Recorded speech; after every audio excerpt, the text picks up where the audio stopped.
Бисмиллахиррахманиррахим. Өтө ырайымдуу жана мээримдүү Алланын ысымы менен баштайбыз. Ассаламу алейкум. Урматтуу биздин бир туугандар. Сиздерге жалындуу чоң салам. Урматтуу Максат Бейшев YouTube каналынын көрүүчүлөрү, же болбосо катталуучулары.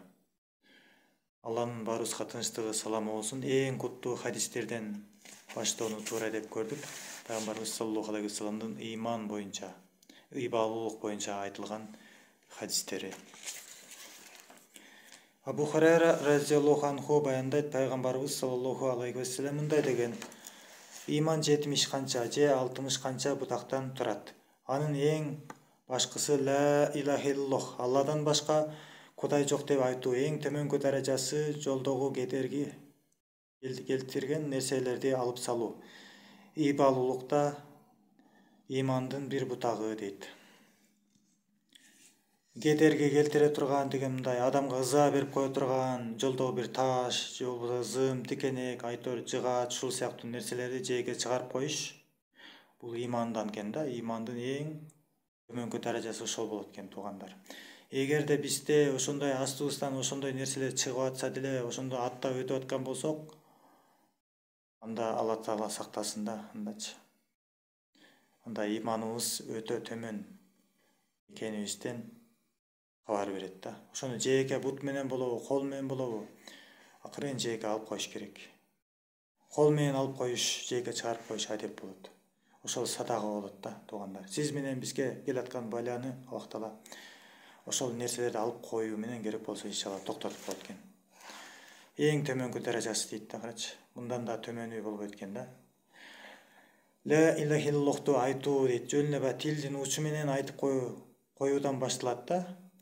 Ошону көп айтып бериш менен бул жүрөккө келет да. Биздеги бир кемчилик жеке оюбузча да. Тилибизден эле айтып, ушул тамак менен эле айтып, жүрөккө жетпей атканы да, мына ошол эң чоң кемчилик. Ой жүгүртпөй атканыбызга, маанисине ой жүгүртпөй атканыбызга, максатына ой жүгүртпөй атканыбызга пайдасы кандай, ошону элестете албай атканыбызга өкүнөбүз, туугандар.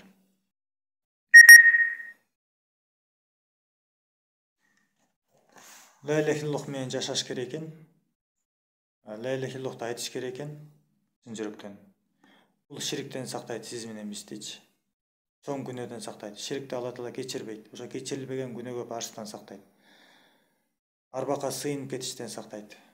Мухаммадур Расулуллах адашып кетиштен сактайт да. Кудайга сыйынышты ошо пайгамбар алейхиссаламдын сүннөтүнө окшош болуш керек, ылайык болуш керек. Ошол эң туура жол болуп эсептелет. Ушул нерселерге амал кылганга аракет кылалы, туугандар. Ыйбалуулук дейт, бул уяттуулук деген сөз экен. Ушундай нерселер болуп калат. Кээде кийилбей алган кийимибизди, же болбосо кичине артып калган акчабызды адамдарга жардам берүүбүз келет да. Бирок ошо кичинекей берген акчадан уялабыз, бере албайбыз, кийин уялабыз да. Эмне деп ойлоп калат? Бергенге жараша чоңураак бербейлиби депчи. Жок, ал кемчилик экен да. 5 сом болобу, 20 сом болобу, ошонун бирөөнүн чөнтөгүнө салып койгондон эч качан уялбаңыз да. Ыйбалуулукту ал күнөөгө коюш керек да. Күнөө кылбай коюш керек да. Күнөө кылбай коюш керек. Күнөө кылыштан уялыш керек да. Ал эми бирөөгө бир нерсе бериштен, эмне болсо, мисалы бир кой сое турган болсок, ошол койдун этин баарын жей албай калышыбыз мүмкүн. Бир шырагын бир кошунага берип коюштан уялбаш керек, туугандар. Ошону куйкалап, тазалап бериш керек колдон келсе. Алыштан уялбаш керек келип калса, туугандар. Ушул кемчилик бар да. Ошон үчүн канчалаган биздин туугандарыбыз, биз мына Рамазан айы эң берекелүү ай, эң куттуу ай деп айтабыз.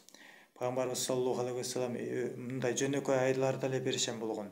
Ал эми Рамазан айында өтө берешендикке өткөн да, мындайча айтканда чек койгон эмес да.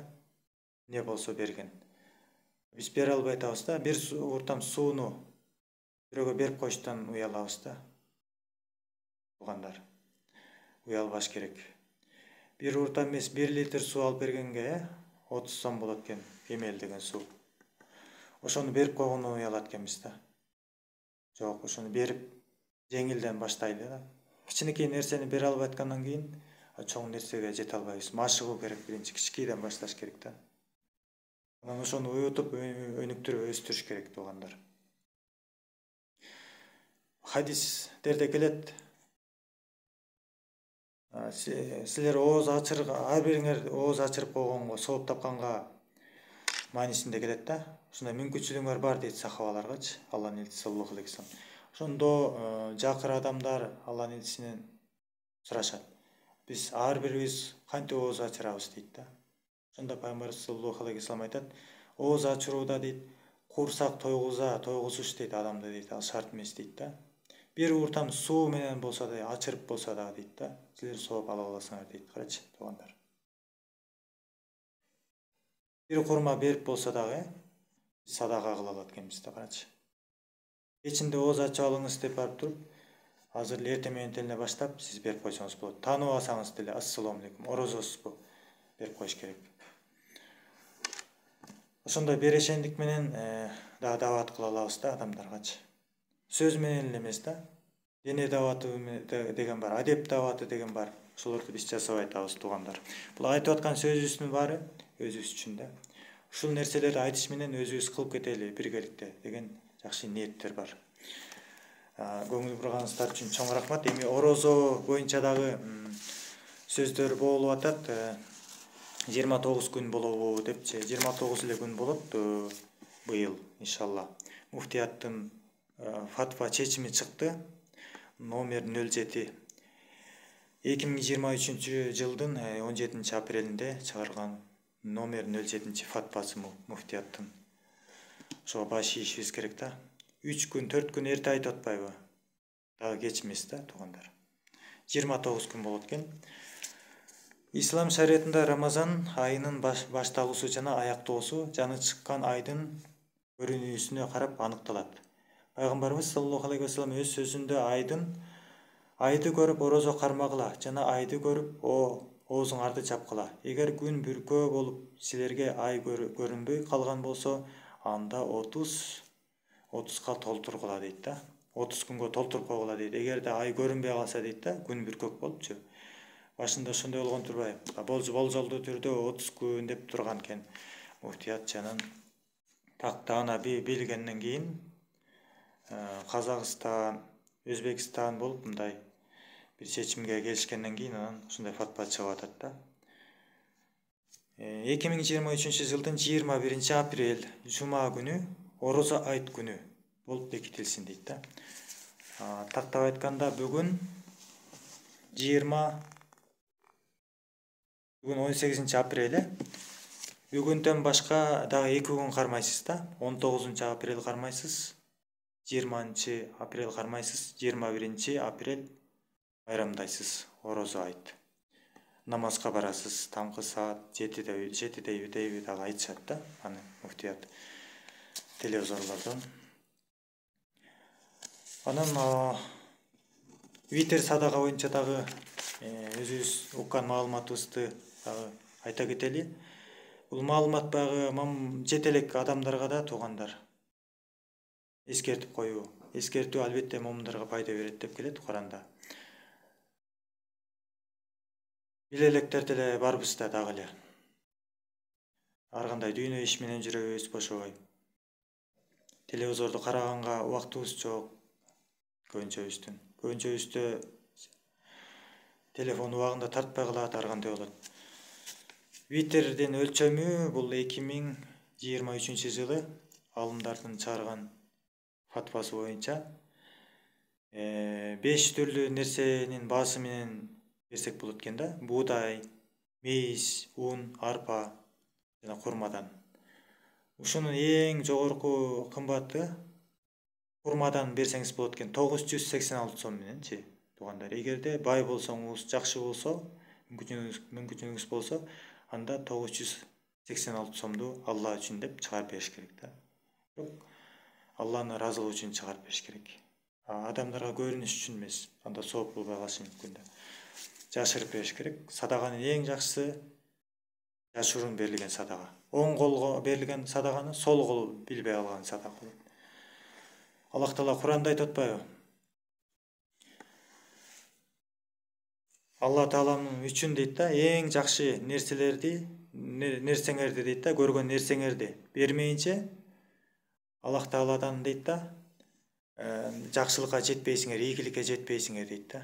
Сиз эң жакшы көргөн коюңуз болобу, уюңуз болобу, ошону эгерде бере турган болсоңузчу, иншалла Алла Таала сизге өзү берет, андан жакшы кой берет, уй берет. Машалла. Алла Таала ачып берет жолдучу. Бир эле Кудай бар, ошол гана кайрылып, ошол үчүн гана берилиш керек да. Анда буудайдан берсеңиз 50 сом менен бересиз. Мейистен берсеңиз 636 сом менен бересиз. Ундун баасы менен берсеңиз 74 сом менен бересиз. Арпадан берсеңиз 90 сом менен бересиз. Хурмадан берсеңиз 986 сом менен бересиз. Эми бир шарты бар экен, эгерде ушундан кечикпеш керек экен да, мунучу. Тактап айтканда, орозо айт күнү, айт намаз окулганга чейин бериш керек да. Айт намаз мисалы үчүн 7-де окула турган болсо, сиз 6:30 эле мечитке барып берип коюшуңуз керек экен да. Тиги мындай алаксып анан намаздан кийинкиге калып калса, ал жөн гана садага болуп калат, нафил болуп калат экен да. Милдеттен кутулбай калбайлы, туугандар. Мындай мечит алысыраак болуп, аял киши болуп, мындай бере албай атсаңызчы, анда кошунаңарда мындай эң мындай жесир адамдар бар, жетимдер бар да. Ошолорго деле өзүңүз чыгарып берип койсоңуз болот да, бирөөдөн бердирип ийсеңиз болот. Сөзсүз түрдө мечитке алып барып бериш, кол койдуруп алыш бул шарт эмес экен да. Өзүбүз ошонун илимин билип алыпчы, мына ушул илим ушул экен, жетим жесирлерге бере берсеңиз болот. 2-3 адам болуп чогулуп турупчу.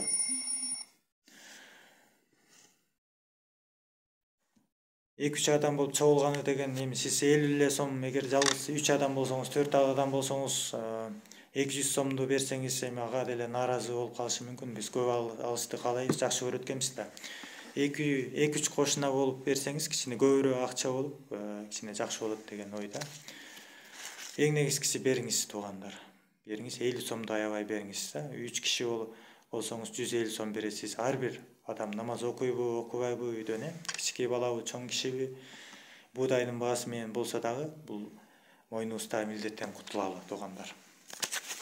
Көңүл бурганыңыздар үчүн чоң рахмат. Ассаламу алейкум ва рахматуллахи ва баракатух.